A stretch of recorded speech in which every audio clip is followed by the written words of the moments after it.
Welcome to Luca and Miguel. Enjoy the video. In this video, I will explain how to apply for a Kapu Corporation loan. First, ensure you meet the basic eligibility criteria. You must belong to the Kapu community, including Balaja, Telaga, or Antari subcastes. You also need to be a resident of Andhra Pradesh, aged between 21 and 50 years.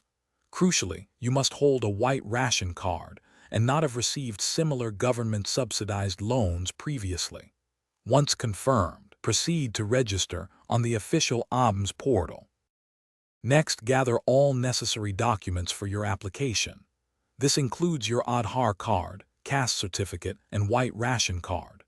Depending on your chosen scheme, you might also need educational certificates, skill training certificates, or a driving license if applying for the transport sector.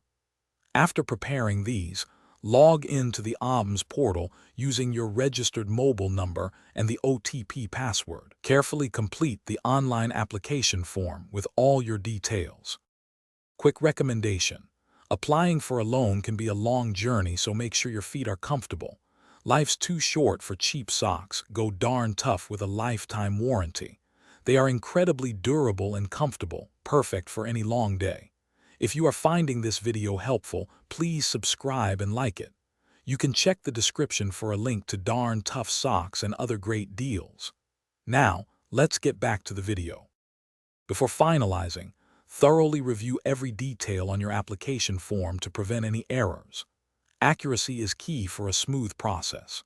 Once satisfied, submit your application online and remember to take a printout for your records. After submission, the Kapu Corporation will begin verifying your provided information and assessing your proposed project. This verification process ensures all criteria are met before a decision is made on your loan. Thanks for watching and please subscribe. It's the best investment you'll ever make.